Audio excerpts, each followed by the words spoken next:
కాళ్ళు తినేయాలని రాసినది పాస్టర్ గారు డబ్బులు లేకపోయి సంఘ డబ్బు దోచుకుంటున్నారు, ఆస్తులు సంపాదించుకున్నారని నేను ఉండకూడదు. అందుకే పౌరులు నిందారహితుడు ఏ కృష్ణంట ఏకపత్ని అంటే ఒక్కడే పెళ్ళమే ఉండాలి, ఒక పెళ్ళమే ఉండాలి.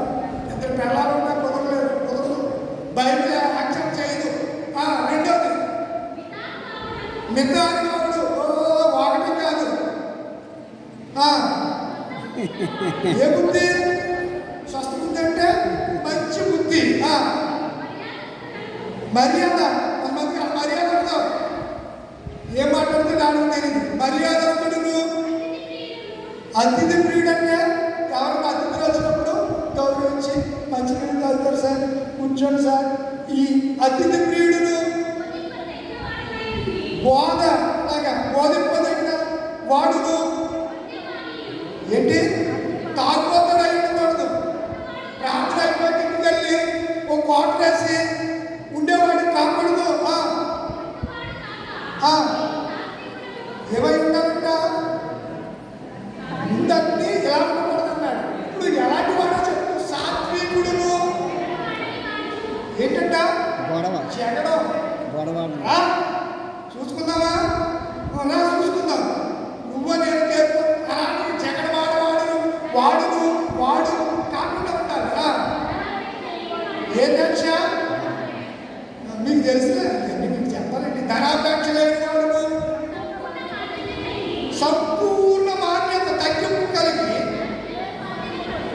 పిల్లల్ని భార్య ఉంటే పిల్లలు కూడా దైవభక్తులు పెంచగలిగిన వాడును,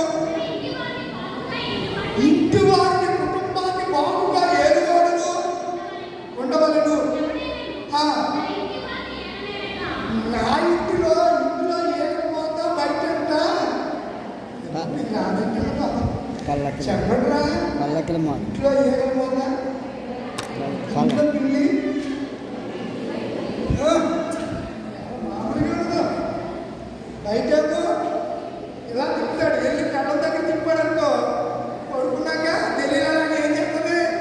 గొరికేస్తుంది. కుదురుకో దరిద్రం కాదు. పోసుకు తీసుకుని హిందీ యాక్టర్లాగా ఉండాలి. సల్మాన్ ఖాన్ లాగా ఉండాలి. హిందీ యాక్టర్కి ఎవరికి దేశాలు బూత్ మీద దేశాలు వాడికి ఎవరికైనా బాలీవుడ్ కట్టలకి చూసారు. మీరు ఎప్పుడన్నా చూసారా? అమెరికా ప్రెసిడెంట్లకి అమెరికా వాడికి ఎవరు బూత్ మీద ఏమించుకోరు, దేశాలు ఉంచుకోరు. ఎవరో దేశాలు ఏముండవు. భారతదేశంలోనే బూత్ మీద దేశాలు ఉండేది. వాళ్ళకే ఉంటాయి, ఉంచుకోరు. అది కొద్ది సార్లు ఉన్నవాళ్ళు ఉంటాయంటే వాడు తీసేంత రివ్యూ చేస్తారు. మంచిది. ఇప్పుడు తీర్పుకి రాష్ట్ర పత్రిక చాలా ఉన్నాయి. పాఠము టైం అయిపోతుంది, పాఠం ఆగిపోతుంది. కొన్ని మాటలు చెప్పేసి ముగించారు. తీర్పుకి రాష్ట్ర పత్రిక 5వ అధ్యాయం 9వ వచనం నుంచి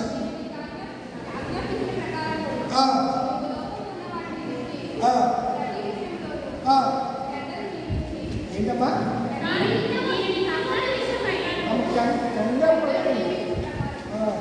మైక్ ఉంటుంది. ఈ ఇమానియాలో 4-5 మైకులు అంటాడు. మీరు మైకులే ఫ్యూచర్. ఎందుకు మిమ్మల్ని బైబిల్లో చదవమంటున్నారంటే బైబిల్ లేదని కొంతమంది ఉన్నారు ఇక్కడ. ప్రార్థనకు వచ్చామంటే బైబిల్ చేతి పట్టుకు రావాలి, చేతిలో బైబిల్ ఉండాలి. సెల్ ఫోన్లో ఉంది అంటే కుదరదు.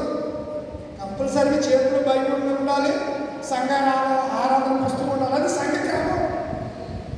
అది సంఘక్రమం. అంటే జ్ఞాపకం గారు చేతిలో ఏముండాలి? పాటలు పాడడానికి కీర్తన పుస్తకం ఉండాలి. కోతకి వెళ్తే కొడలాంటి వెళ్తారు. మీరు పళ్ళెట్టు పరిగెత్తారు. మీ పళ్ళను సాగిపోతే ఎవరి పళ్ళు కదా కంపల్సరీ ఉండాలంటే అది బైబిల్ ధర్మం. దేవుడు చెప్పినటువంటి ఆజ్ఞ అది. మొన్న మాకు ఈ ఇమానుయేల్ గారు ఇంకో కీర్తన పుస్తకాలు తెచ్చారు. ఎవరికైనా ఇంట్లో డబ్బులు రూపాయలు తగిలేసేస్తారు. ఇలా దేవాలయాన్ని స్పెషల్ పూరి కానీ స్పెషల్ పెసరెట్ కానీ తినాలంటే 90 రూపాయలు. 2 రోజులు స్పెషల్ పెసరట్టు తినడం మానేసామంటే, ఆ జీడిపప్పు వేసి పెసరట్టు తినడం మానేసామంటే చంద్రరాగా ఎంతది 150 రూపాయలు. 150 రూపాయలు. ఇంకా 100 రూపాయలు వెళ్ళిపోతుంది. 2 రోజులు టికెట్ మానేస్తే కీర్తన పుస్తకం వచ్చేస్తుందండి. బైబిల్ ఒక కీర్తన పుస్తకం మనం కలిగి ఉండటం మనకెంతో ఆశీర్వాదకరమని సంగతి జ్ఞాపకం చేస్తున్నారు. తీతు గారికి పౌలు గారు ఈ ఉత్తరం రాస్తూ ఈ మొదటి అధ్యాయంలో ఈ విషయాన్ని చాలా కూలంకషంగా అద్భుత రీతిగా పౌలు గారు చెబుతూ ఉన్నాడు. ఏమని చెబుతున్నాడో నేను చదువుతాను, మీరు వినండి. నేను నీకు ఆజ్ఞాపించిన ప్రకారము నీవు లోపముగా ఉన్న వాటిని దిద్ది ప్రతి పట్టణములోనూ పెద్దలను నియమించు నిమిత్తమే నేను క్రేతులో నిన్ను విడిచి వచ్చి తిని. నేను ఎందుకు వచ్చేసాను నేను క్రేతులో? తీతు పౌలు గారు అంటున్నాడు, నేను ఎందుకు వెళ్ళిపోయాను నిన్ను అక్కడి నుంచి పెట్టేసి, నేను వెళ్ళిపోయిన గల్లమూడి సంఘంలో నుంచి నేను వేరే ప్రాంతానికి నేను ఎందుకు వెళ్ళిపోతున్నాను? అక్కడ ఏదైనా లోపంగా ఉన్న వాటిని సవరించి నువ్వేం చేయాలి? సంఘ పెద్దల్ని నియమించాలి. నియమించే వ్యక్తి గురించి అంటున్నాడు. ఎవడైనాను నిందారహితుడును, యాకపత్య పురుషుడును, దుర్వ్యాపారము, నేరము మోపనివాడు, ఔదార్యుడు కాక విశ్వాసుడు, ఇంకా కొన్ని చెప్తాను, మీరు నోట్ చేసుకోండి. దేవుని గృహ నిర్వాహకుల నిందారహితుడును, స్వేచ్ఛాపరుడును, ముక్కోపియు, మద్యపానము, దుర్లభము, అతిథి ప్రియుడు, సజ్జన ప్రియుడు, స్వస్థ బుద్ధి గలవాడు, నీతిమంతుడు, ఆశానిగ్రహం గలవాడు, తాను హితబోధ విషయమై జనుడిని హెచ్చరించుటకు, ఎదురాడు వారిని ఖండించుటకు శక్తి గలవాడన్నట్లు ఉపదేశం అనుసరించి నమ్మదగిన బోధను గట్టిగా చేపట్టుకుని వాడునై ఉండవలను. ఇలాంటి వాడిని నువ్వు పెద్దగా సంఘములో నియమించాలి. ఎవరిని పడితే వాడిని వెనకాల అండబలం ఉంది, నన్ను కుటుంబం ఉందని అని అర్థం కుదరదు. బైబిల్ ప్రకారంగా మీరు గమనించాలి. బైబిల్ ప్రకారంగా కండబలం ఉంది, అండబలం ఉంది, ధనబలం ఉంది అని ఆ తాగేసి తిరిగేసి తీసుకొచ్చి సంఘబద్ధంగా పెడితే శాపం పొందుతాడు. కుటుంబాలు రాబోయే తరంలో నేను అన్నా మాట నా నోటితోటి. దేవుడు అన్నాడు, మీరు శుభవచనమే, అందుకే ఆ మాట వదిలేసి దావీదు అన్నాడు, నీతిమంతుల పిల్లలకు భిక్షమెత్తుకెత్తుకు కానీ వారు పడుకోవడం కానీ నేను చూడలేదని చెప్పి కింద అంటాడు.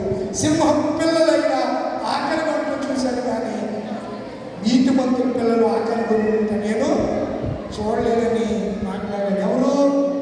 దావీదు గారు. ఆలోచించండి పిల్లలు. ఈరోజు మన మాటల్లో సన్నిధిలో ఏది రమ్యమైనవో గుర్తుపట్టాలి. అవి మన మూల మాటలు ఇర్మియా గ్రంథము 15వ అధ్యాయము 19వ వచనం.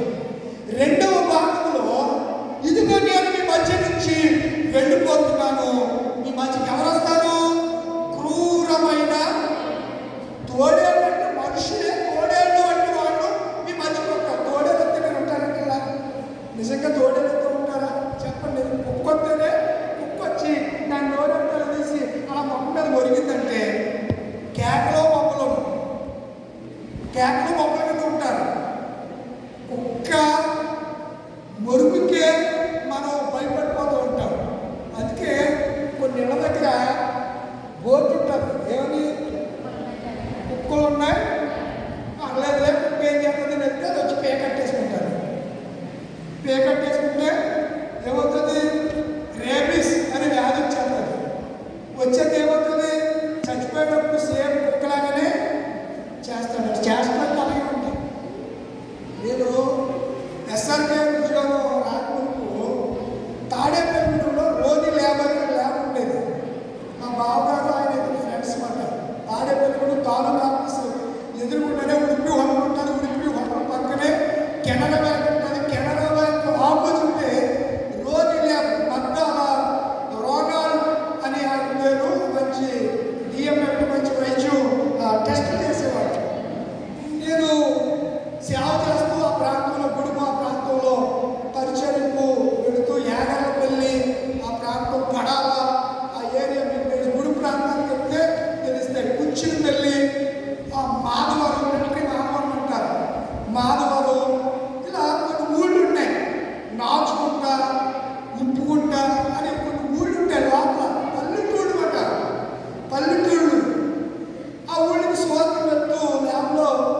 నేను పనిచేస్తూ ఉండేవాడు. ఒకరోజు కన్ని భాస్కర్రావు అనే ఒక హాస్పిటల్ ఒక డాక్టర్ గారు ఉండేవారు. అది తాడేపల్లిగూడెం పోలీస్ స్టేషన్ వెనకే ఉండేది ఆ హాస్పిటల్. మంచి డాక్టర్ గారు ఆయన. ఎప్పుడో నాచుకుంటకి చెందిన ఒక ఆమెను కుక్క కరిసిందంట. కుక్క కరిస్తే ఆమెకి లాస్ట్లో తీసుకొచ్చాక రూమ్లో పెట్టి కుక్కలాగానే చేస్తుంది. ట్యాబ్లెట్ తింటే జాగ్రత్తగా మీరు ఏం చేస్తారో కట్టేసి ఆ బ్లడ్ శాంపుల్ తీసుకుని మీరు చాలా జాగ్రత్తగా ఉండాలి అని చెప్పాడు. చాలా జాగ్రత్తగా ఆమెకి నోటికి కచ్చిప్తో బంధించేసి కాళ్ళు చేతులు కట్టి బ్లడ్ తీసి బ్లడ్ శాంపుల్ ల్యాబ్ పట్టుకెళ్ళాం. చాలా జాగ్రత్తగా ఉండండి. ఒక 4 రోజుల కిందట భార్య భర్తలు శారీరకంగా కలిసారు. అర్థమవుతుందా? రియల్గా జరిగింది పట్టుకది కాదు. 4 రోజుల కిందట భార్య భర్తలు శారీరకంగా కలిశారు. ఒక 4 రోజులకి సేమ్ సిచ్యువేషన్ ఎదురు కూడా వచ్చేసి అందరూ చచ్చిపోయారు. ఇద్దరు కూడా హాస్పిటల్కి చచ్చిపోయారు. అంటే కుక్క కాటు అంత ప్రమాదం అజలండి. కుక్క కాటే కదా, ఏం కాదు అనుకోకండి. అది ఇంట్లో పెంచుకునే కుక్క అయినా మంచిది. రియల్ని నాచుకుంటా అనే ఊళ్ళో 4 రోజుల కిందట వారు భార్య భర్తలు శారీరకంగా కలిస్తే భార్య చనిపోయింది. చనిపోయిన 4 రోజులకి సేమ్ అదే వ్యాధి, రేపిస్తుంది వ్యాధి అక్కడికి వచ్చింది. అతను కూడా చనిపోయింది. పిల్లలు అనాథలైపోయారు. చిన్నపిల్లలు, చాలా చిన్నపిల్లలు. అంటే తోడేళ్ళు, ఈ ఉల్ఫ్ లేదా నక్కలు వంటి మనుషులు ఈరోజు సంఘాల మధ్యలోకి వచ్చి సంఘాలు ఏం చేస్తున్నారు? అదికి పౌరేమంటే నేను వెళ్ళిపోయిన తర్వాత క్రూరమైన తోడేళ్ళు మీ మధ్యకు వచ్చిందని నాకు తెలిసి వాళ్ళు ఎలాంటి వాళ్ళు అంటే చదవమ్మ మందను చదవలేదురా.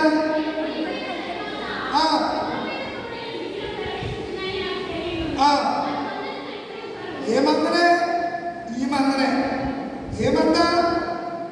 చిన్న మంద భయపడకుడు అన్నాడు కదా. ఏమందా? గొర్రెలను కాచే గొర్రెల మంద. పేతురు ఏమన్నాడు? నా గొర్రె మందను కాయము, నా గొర్రెలు కాయము, మనమే ఆయన మంద. ఈ మందను తోడేళ్ళ వంటి మనుషులు వచ్చి వాళ్ళు ఏం చేయాలంట?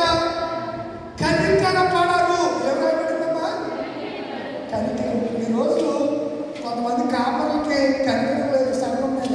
అయ్యో సంఘం పాడైపోతుందని లేదు. మేము అక్కడ 2 లక్షలు ఇచ్చాం, ఇక్కడ 4 లక్షలు సంపాదించాలి. మోజేస్ రాబట్టి పట్టుకోవాలి. పట్టుకుంటే 1000 ఇచ్చి కంటే 5000 ఇస్తాడు ఆయన అని చెప్పి మందాన్ని కనికరం లేదు. ఏం కావాలి? ఏం చెప్పండి. అందుకే పౌరేమన్నాడు? నేను ఎవరి వస్త్రము, నువ్వే చదువు, నేను ఎవరి వస్త్రములను ఆశించలేదు, ఎవరి వెండి బంగారం నేను ఆశించలేదు. నా అవసరతల నిమిత్తమును, నాతో ఉన్న వారి నిమిత్తమును ఏం చేశాను? నా చేతులు కష్టపడ్డా. నేను చేతులతో కష్టపడి పనిచేశాను.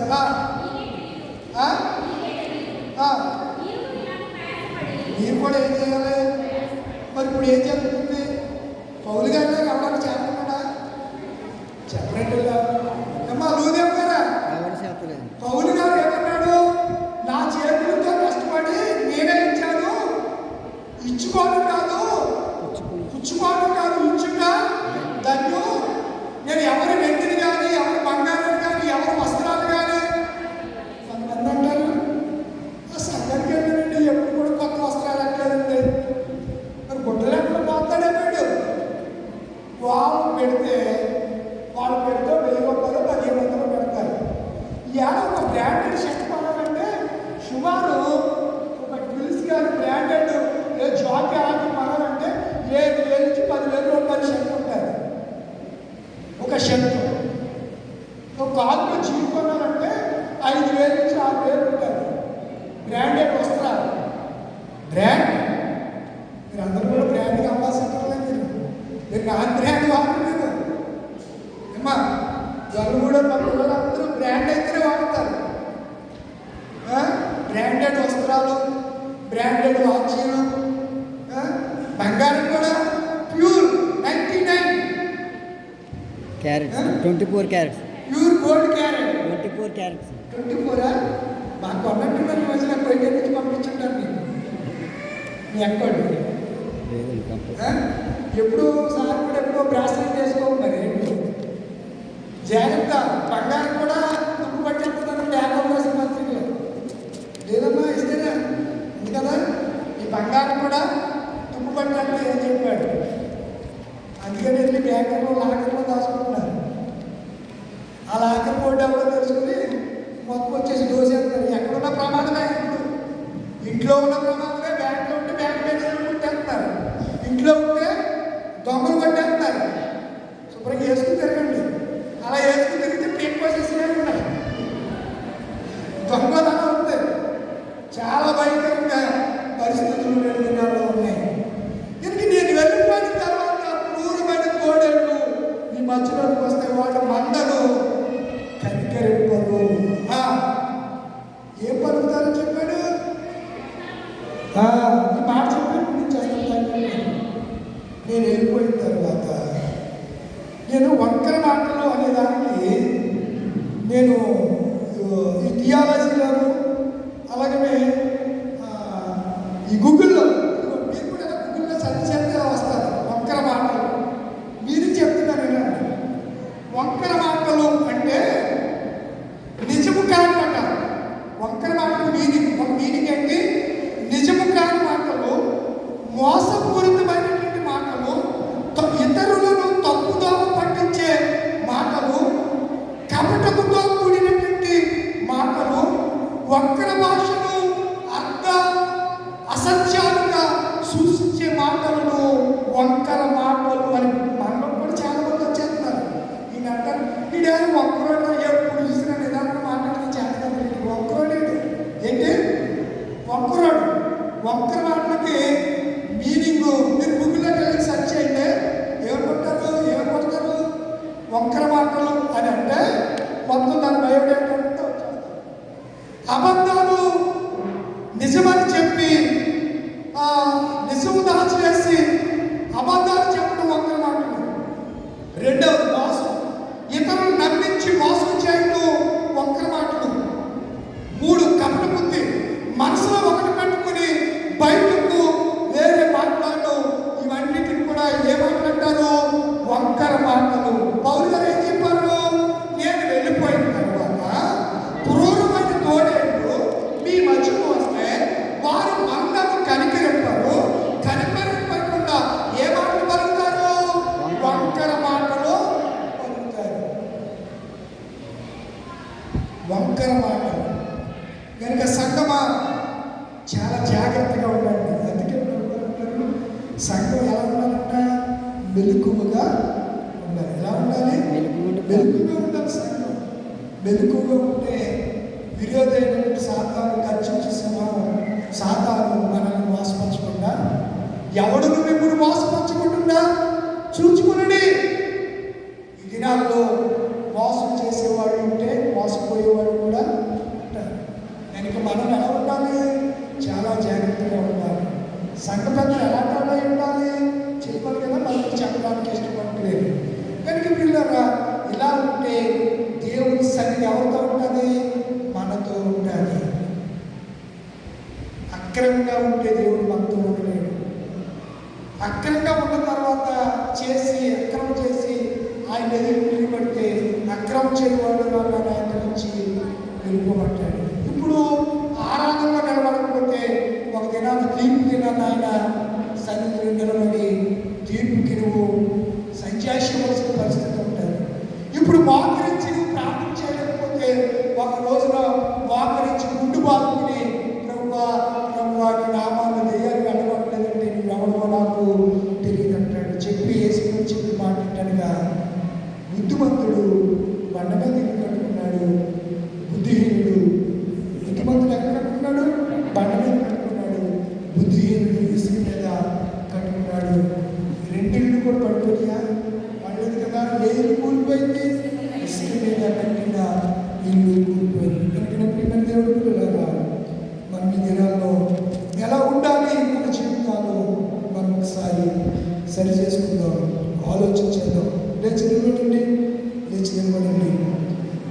మహోన్నతుడైనటువంటి దేవుడు, ప్రేమమయుడైన దేవుడు, ఆకృతి కలిగిన దేవుడు ఈ ప్రశస్త దినాన్న మనతో మాట్లాడుతూ ఉన్నాడు. ఏవి రమ్యమైనవో ఏవి ఖ్యాతి కలవో గుర్తించమని ఆయన మనతో చెబుతూ ఉన్నాడు. ఎంతకాలం మోసపోతూ ఉంటాం, ఎంతకాలం